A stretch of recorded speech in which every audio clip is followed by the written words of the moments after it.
রচনা দেবী তার দুই ছেলে শীর্ষেন্দু এবং সত্যজিতের সঙ্গে বাস করে। দুই ছেলে বিবাহ উপযোগী হয়ে যাওয়ায় রচনা দেবী এবার ঠিক করে সে তার দুই ছেলের বিয়ে দেবে। দুজনেই বেশ বড় চাকরি পেয়ে যাওয়ায় তাদের বিয়ে ঠিক হতে কোনো সমস্যাও হয় না।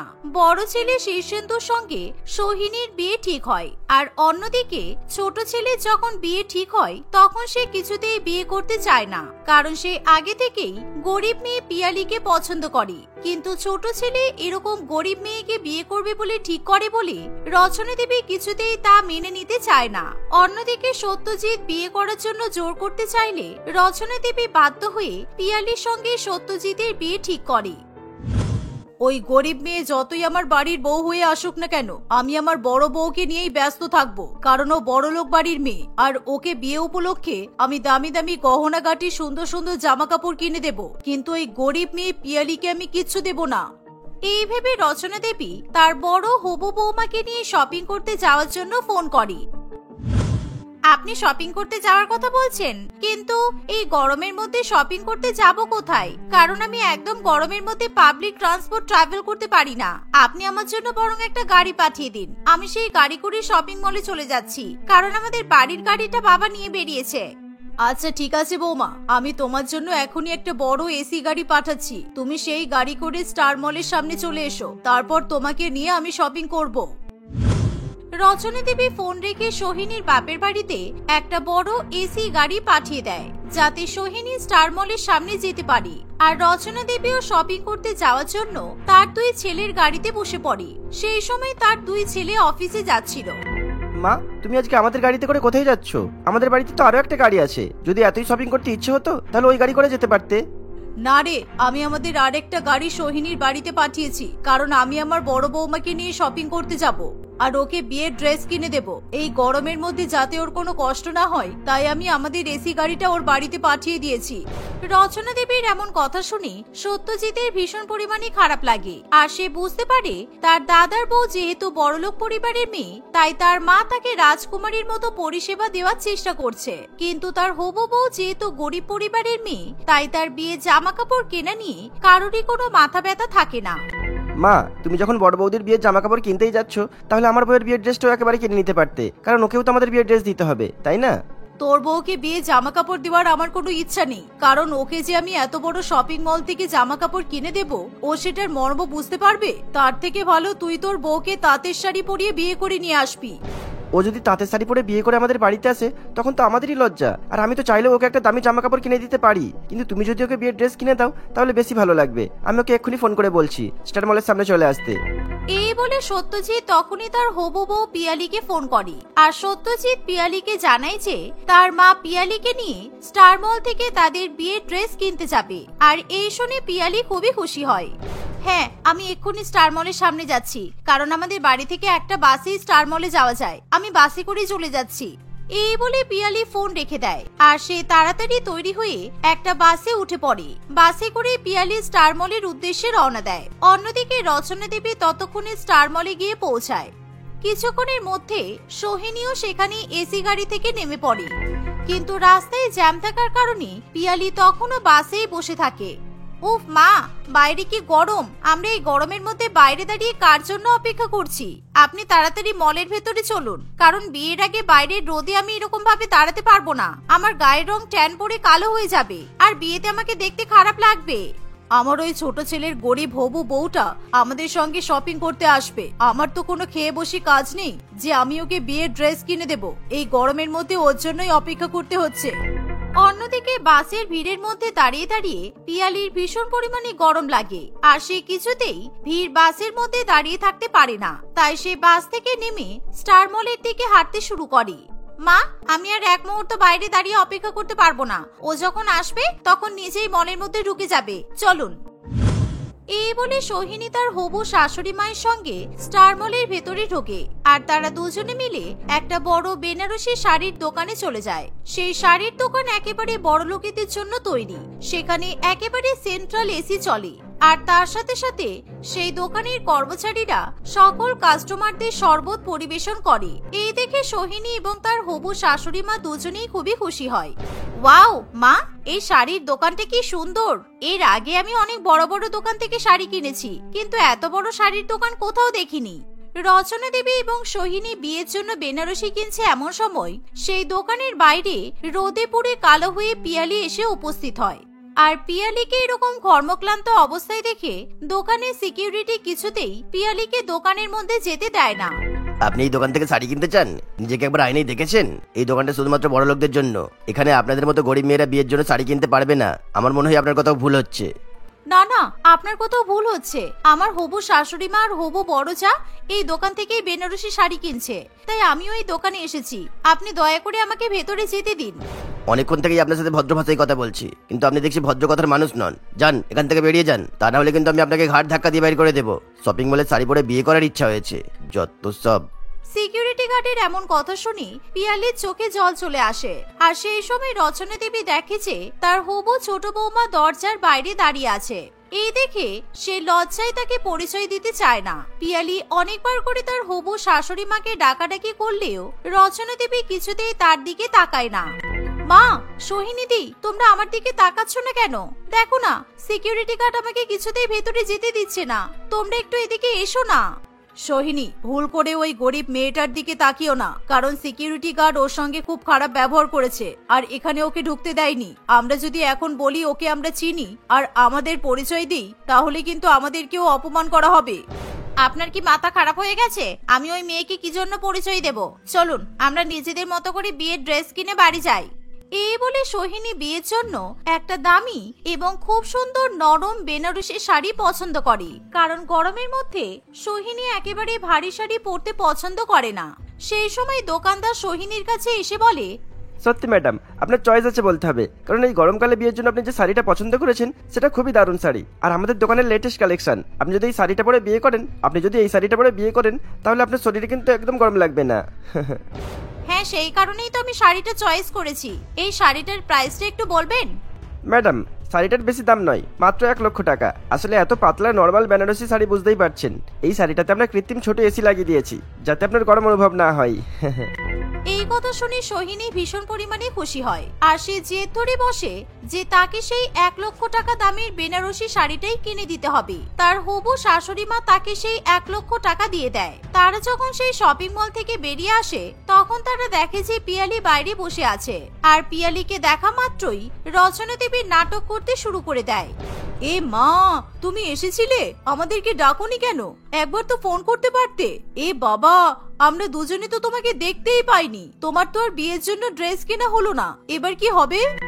আমি আপনাদেরকে অনেকবার ডেকেছি আর আপনাকে অনেকবার ফোন করার চেষ্টা করেছি, কিন্তু আপনারা আমার দিকে তাকাননি, তাই আমি বাইরে বসে আপনাদের জন্য অপেক্ষা করছি।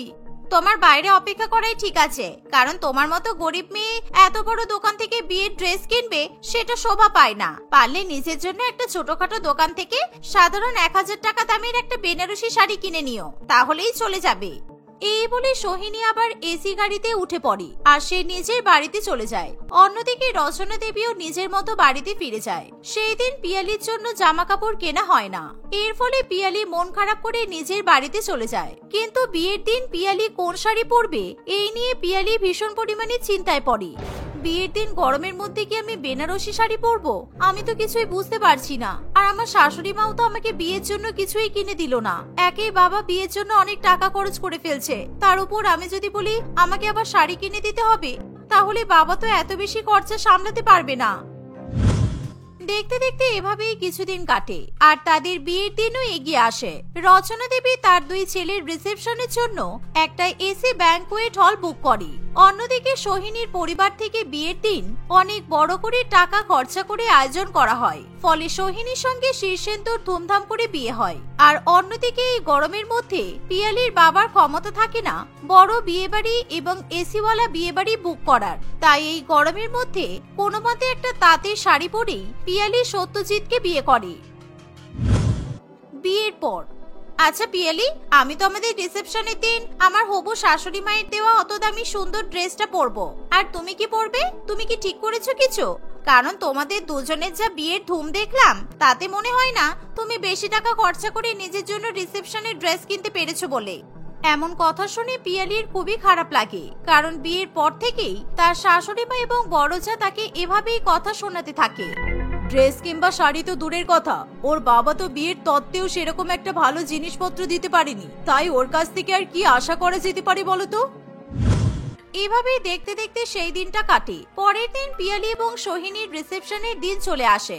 সোহিনী তার শাশুড়ি মায়ের দেওয়া সেই সুন্দর শাড়ি পরে তৈরি হয়, আর তাকে দেখতে এমনিতেও সুন্দরী হওয়ায় সেই শাড়ি পরে তার সৌন্দর্য আরো বেড়ে যায়। আর তার শাড়িটা যেহেতু অনেক বেশি দামি এবং প্রচন্ড পরিমাণে নরম কাপড়ের তৈরি হওয়ায় সোহিনীর খুব বেশি গরম লাগে না। সোহিনীকে দেখার পর এবার সকলে মিলে পিয়ালিকে দেখার জন্য অপেক্ষা করতে শুরু করে। উফ, আমাকে আজকে এত সুন্দর লাগছে। এই গরমকালে যতগুলো বিয়ে বাড়ি হয়েছে তার মধ্যে আমার এই শাড়িটা একদম হিট। আর এই গরিব মেয়ে পিয়ালি যাই পড়ুক না কেন, ওকে কিছুতেই মানাবে না, তাই আমার কোনো টেনশন করার দরকার নেই। কিছুক্ষণ পরেই পিয়ালি একটা খুব সুন্দর পাতলা শিফন কাপড়ের গোলাপি রঙের গাউন পরে নিচে নেমে আসে, আর তাকে দেখতে একেবারে পরীর মতো মনে হয়। গরমের মধ্যে বিয়ের এত সুন্দর ড্রেস দেখে সোহিনী হিংসায় একেবারে জ্বলে পুড়ে ওঠে। আর বিশেষ করে রচনা দেবী ভাবতেই পারে না যে তার কিনে না দেওয়া সত্ত্বেও পিয়ালি এত সুন্দর বিয়ের ড্রেস কোথা থেকে পেতে পারে।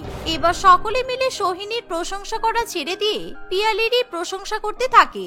আমি এত সুন্দর একটা শাড়ি পরে আছি আর তুমি এরকম পাতলা গাউন পরে চলে এলে। গরম বলে কি তুমি আমাদের ঐতিহ্য ভুলে যাবে? এরকম ড্রেস পরা মোটেই ঠিক নয়। আজকে আমাদের বিয়ে নয় দিদি, আজকে রিসেপশন, তাই রিসেপশনে মেয়েরা যেটা ইচ্ছা সেটাই পরতে পারে। আর গরমের মধ্যে আমার রিসেপশনে এই ড্রেস পরাটাই বেশি সুবিধাজনক মনে হয়েছে। আর তুমি এত চিন্তা করছো কেন? কারণ তোমরা তো কেউ আমাকে রিসেপশনের জন্য কোনো জামা কাপড় কিনে দাওনি, তাই তোমাদের এই বিষয়ে কথা না বললেও হবে। আসলে পিয়ালি ছোটবেলার বান্ধবী এক নামকরা ফ্যাশন ডিজাইনার ছিল।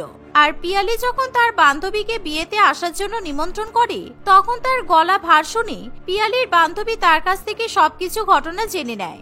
পিয়ালি সেই বান্ধবী ঠিক করে যে পিয়ালির রিসেপশনে জামা কাপড় সে নিজের হাতেই তৈরি করবে।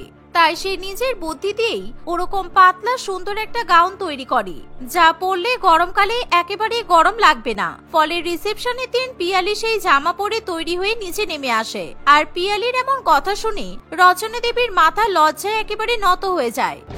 সত্যি তোমাকে বিয়ের ড্রেস না কিনে দেওয়াটা আমার ভুল হয়েছে। তুমি গরিব বলে তোমাকে আমি অনেক অপমান করেছি, আমাকে ক্ষমা করে দিও ছোট বৌমা। আর আজকে তোমাকে সত্যি খুবই ভালো লাগছে।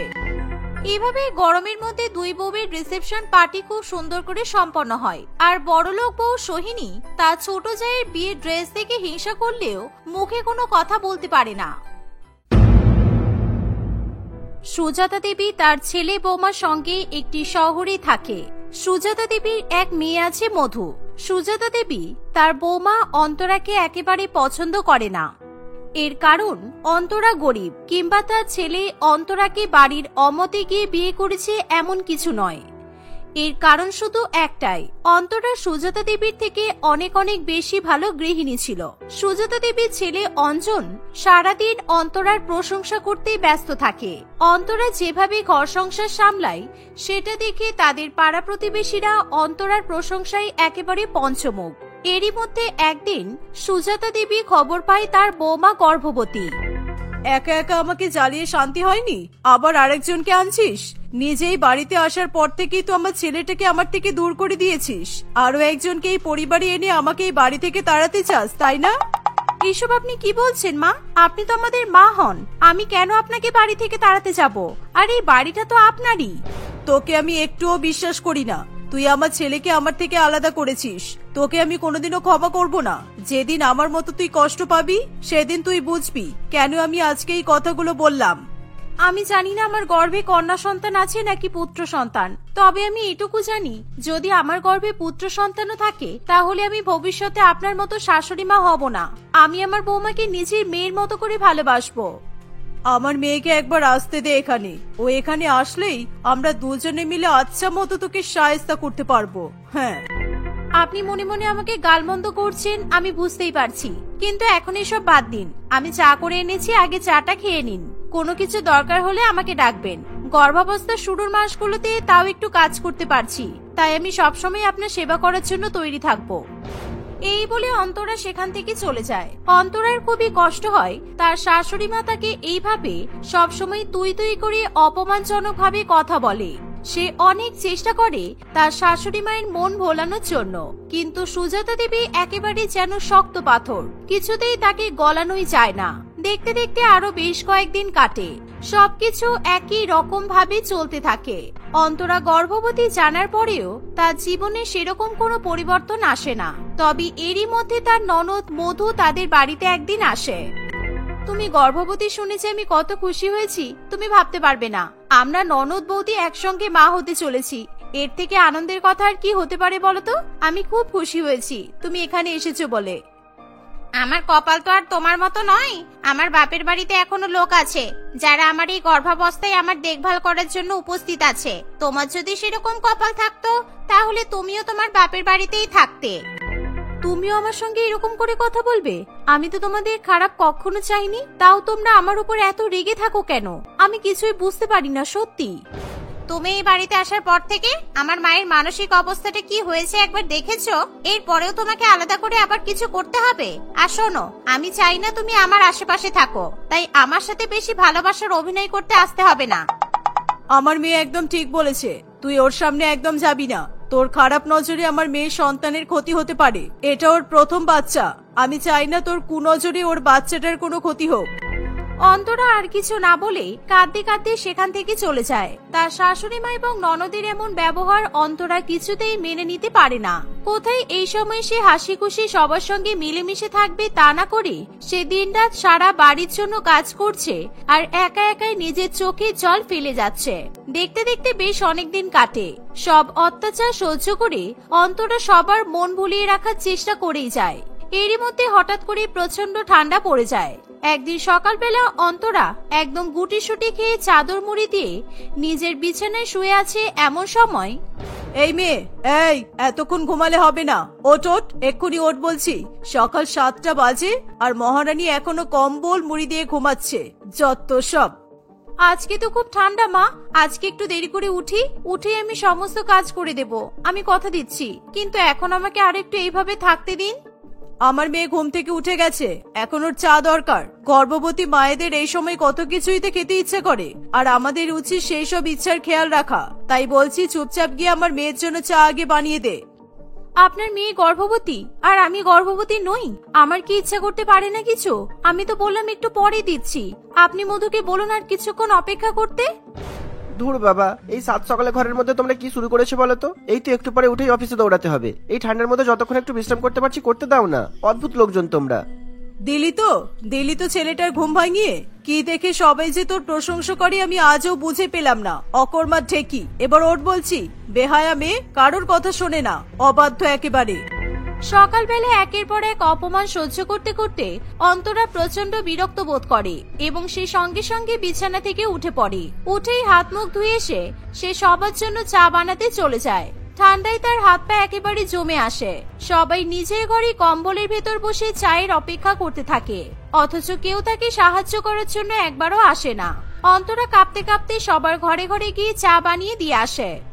আমার আজকে খুব বিরিয়ানি খেতে ইচ্ছা করছে, একটু ভালো করে বিরিয়ানি বানিয়ে দিও তো। সেই বিয়ের আগে আইবুড়ো ভাতের সময় তোমার হাতে বিরিয়ানি খেয়েছিলাম, খুব সুস্বাদু হয়েছিল। ঠিক আছে, আজকে তোমার দাদাকে বলে দিচ্ছি বাড়িতে আসার সময় জিনিসপত্র নিয়ে আসবে, আমি কালকে বানিয়ে দেব। বিরিয়ানি বানাতে তো অনেক সময় লাগে, আর বাড়িতে মাংস বিরিয়ানির চাল কিছুই নেই। এরকম ব্যবহার পাবো বলে বাপের বাড়িতে এসেছিলাম, সেই যখন আমার মনের ইচ্ছে এখানে পূরণ হবে না, সেই যখন আমাকে স্পেশাল ট্রিটমেন্ট দেওয়াই হবে না, তখন আমি বেকার বেকার তো এখানে এলাম। কোথায় আমার প্রথম বাচ্চার জন্য সবাই নিজের জান প্রাণ লাগিয়ে দেবে তা তো নয়। তুমি শুধু তোমার নিজের প্রথম বাচ্চার কথা কেন বলছো? আমারও তো প্রথম সন্তান এই পৃথিবীতে আসতে চলেছে। আমি তোমাদের যেভাবে খেয়াল রাখি, তোমরা কি আমার বা আমার সন্তানের সেভাবে খেয়াল কখনো রেখেছো? যে যার কপাল নিয়ে এই পৃথিবীতে আসে। তোর কপাল তুই আমার মেয়ের সেবা করবি আর এই বাড়ির সবার জন্য উদয়স্ত কাজ করবি, এর থেকে বেশি তো আর কিছু চাওয়ার দরকার নেই। আমি তো কখনো আপনাদের সঙ্গে খারাপ ব্যবহার করি না। এই বাড়িতে একমাত্র উপার্জন কর্তা আমার স্বামী, তাও আমি নিজের কাছে একটা টাকাও বাঁচিয়ে না রেখে পুরোটা সংসারের কাজেই নিয়োগ করি। তারপরেও কি আমার এই ব্যবহারগুলো পাওনা থাকে? অন্তরের এই কথা শুনে সুজাতা দেবী হাত পা ছড়িয়ে গলা ছেড়ে কাঁদতে থাকে আর তার কান্নার শব্দে অঞ্জন সেখানে চলে আসে। সেখানে কি হয়েছে জানতে চাইলে সুজাতা দেবী অঞ্জনকে বানিয়ে বানিয়ে নানান রকম ভুলভাল কথা বলতে থাকে। তোর বোন এখানে কয়েকদিন থাকতে এসেছে বলে তোর বউ আমাদের খাবারের খোটা দিচ্ছে। তুই রোজগার করিস, ও কাজ করে, আর আমরা নাকি সারাদিন শুধু বসে বসে খাই। এসব শুনবো বলে বেঁচেছিলাম। কোন কথার পরিপ্রেক্ষিতে অন্তরে এমন কথা বলছে আমি জানি না, তবে কথাটা একদম ন্যায্য বলেছো। তোমরা দুজনেই জানো অন্তরের গর্ভে আমাদের এই বংশের প্রথম সন্তান আসতে চলেছে, তা সত্ত্বেও তো তোমরা সারাদিন ওকে দিয়ে গাধার মতো খাটাও। তুই এসব কি বলছিস খোকা? তুই নিজের মায়ের নামে এগুলো বলতে পারলি? আমি তোর বউকে দিয়ে গাধার মতো খাটাই? আজকে সকালেও তো দেখলাম কিভাবে ঘুম থেকে জোর করে তুলে ওকে চা বানাতে পাঠালে। এত ঠান্ডার মধ্যে অত সকালবেলা উঠে বাসন কোসন ধুতে গেলেও হাত পায়ের কি অবস্থায় সেটা তুমি তো ভালো করেই জানো। আর আমি এখন বাইরে থেকে শুনছিলাম মধুর বিরিয়ানি খেতে ইচ্ছে হয়েছে। অন্তর যখন বললো বাড়িতে কিছু নেই, তারপরে ও জেদ করলো। এখন কি এই ঠান্ডার মধ্যে অন্তর বাইরে বাজার করতে যাবে? তোমরাই বলো। গর্ভবতী মায়েদের তো কত কিছু খেতে ইচ্ছা করে, আমার যদি বিরিয়ানি খেতে ইচ্ছা করে সেটাতে ভুল কোথায়? তুই তাহলে কিনে এনে খা না, বা আমি টাকা দিচ্ছি বাড়িতে অর্ডার করিয়ে নে। কিন্তু এইভাবে অন্তরাকে আর কষ্ট দিস না, ওর তো এখন বিশ্রামের প্রয়োজন। তুমি চলো অন্তরা, কিছুক্ষণ শুয়ে নেবে। এই বলে অঞ্জন অন্তরাকে নিয়ে সেখান থেকে চলে যায়। এই সমস্ত ঘটনায় সুজাতা দেবীর মাথায় যেন আগুন চেপে যায়। সে কিছুতেই বুঝে উঠতে পারে না কি করলে সে অন্তরাকে একেবারে দমিয়ে রাখতে পারবে। দেখতে দেখতে আরো বেশ কয়েকদিন কাটে। অন্তরা এবং মধু এখন দুজনেই 8 মাসের গর্ভবতী ছিল। এই সময় তাদের দুজনেরই যথেষ্ট পরিমাণ বিশ্রামের প্রয়োজন। মধু ভালো মতো বিশ্রাম করতে পারলেও অন্তরা ঠিকভাবে হয়তো 6 ঘন্টা ঘুমও হয় না। ঠান্ডার মধ্যে কেঁপে কেঁপেই তাকে সারা বাড়ির কাজ করতে হয়। একদিন অন্তরা কাজ করার আগে তার সোয়েটার পরতে যাবে, এমন সময় কি আমার সবকটা সোয়েটার এভাবে ভিজে গেল কি করে? এই ঠান্ডার মধ্যে তো এগুলো শুকাতেও চাইবে না। এবার আমি কিভাবে কাজ করব? কিন্তু সোয়েটারগুলো কিভাবে ভিজলো সেটাই তো বুঝতে পারছি না। আমি কি মাকে বা মধুকে গিয়ে একবার জিজ্ঞাসা করব? ওরা তোমার সাথে যে ব্যবহারটা করে তাতে ওরা যে এমন কিছু করতেও পারে এ বিষয়ে আমার কিন্তু কোনো সন্দেহ নেই। একদম না, ওদেরকে কিছু বলবে না। আমরা কি জানি এটা কিভাবে হয়েছে? না জেনে কাউকে এভাবে দোষারোপ করা ঠিক হবে না। একটা দিন আমি সোয়েটার ছাড়া কাজ করে নিতে পারবো, ছাড়ো। এইভাবে কাঁপতে কাঁপতে তুমি কাজ করবে? তুমি কি বুঝতে পারছো না তোমার ঠান্ডা লেগে গেলে আমাদের বাচ্চার কত ক্ষতি হবে? বেশিরভাগ সময় তো আমি রান্না করেই থাকবো আগুনের কাছে, অত ঠান্ডা আমার লাগবে না। তুমি একদম চিন্তা করো না, ঠিক আছে? সুজাতা দেবী আর মধু দুজনেই তাদের ঘরের বাইরে থেকে সব কথা শুনতে থাকে, কারণ অন্তরা সোয়েটারে তারাই জল ঢেলেছিল। কিছুক্ষণ পরে খেয়ে দিয়ে অঞ্জন অফিসে বেরিয়ে যায়। আর এই সুযোগে সুজাতা দেবী এবং মধু বারবার করে অন্তরাকে বিরক্ত করতে থাকে। অন্তরা রান্নাঘরে এক মনে রান্না করছে, এমন সময় হঠাৎ মধু সেখানে চলে আসে। মধুকে রান্নাঘরে দেখেই অন্তরা বুঝতে পারে যে মধু আবার কোনো একটা অর্ডার করতেই তার কাছে এসেছে। 8 মাসের গর্ভবতী অন্তরা কাজ করতে করতে হাঁপিয়ে যায়, কিন্তু তার শাশুড়ি আর ননদ তাকে অর্ডার করতে করতে হাঁপায় না। তুমি একটু রান্না রেখে আমাকে বাইরে থেকে একটু শ্যাম্পু এনে দাও তো। আমার শ্যাম্পুটা না শেষ হয়ে গেছে, আর ওই শ্যাম্পুটা ছাড়া আমি স্নান করতে পারি না। তুমি আমাকে তোমার শ্যাম্পু ব্যবহার করতে বলতে পারো, তাই আমি আগেই তোমাকে সবটা বলে দিলাম। আমার সবকটা সোয়েটার জলে ভিজে গেছে, এমনকি গায়ে দেওয়ার উলের চাদরগুলোও। আর আজ যা ঠান্ডা, তাতে কিছুতেই আমি বাইরে এভাবে বেরোতে পারবো না। আর আমার শরীরটাও আজকে একদম ভালো লাগছে না। মা এসো, এদিকে এসো, দেখে যাও তোমার বৌমা আমার একটা কাজ করে দিতে রাজি হচ্ছে না। ওর নাকি বাইরে বেরোলে ঠান্ডা লাগবে। এই নাকি তোমার বৌমা গৃহকর্মে নিপুণা।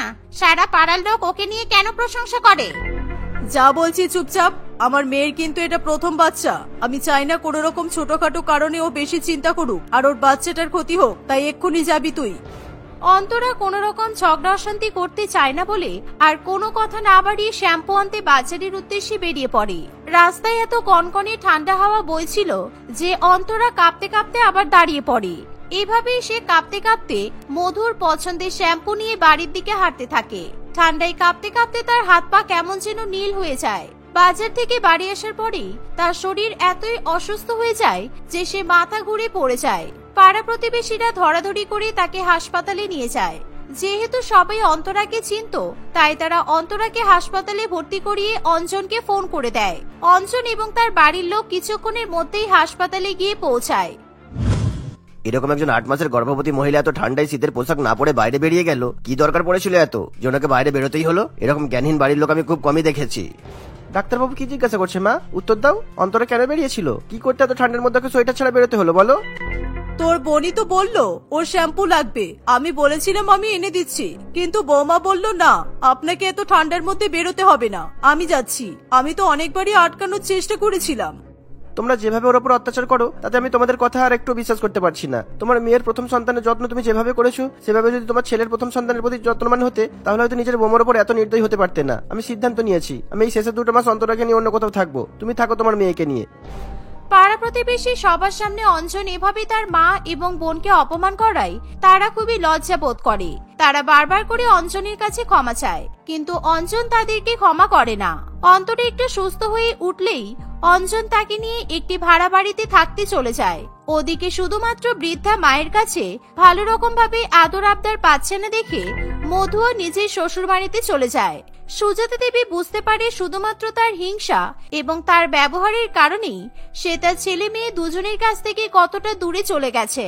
কয়েকদিনের মধ্যে অন্তরে একটি ফুটফুটে পুত্র সন্তানের জন্ম দেয়, অন্যদিকে মধুও একটি কন্যা সন্তানের জন্ম দেয়। পরবর্তীকালে অঞ্জন এবং অন্তরা তাদের ছেলেকে নিয়ে আবার বাড়ি ফিরে আসে।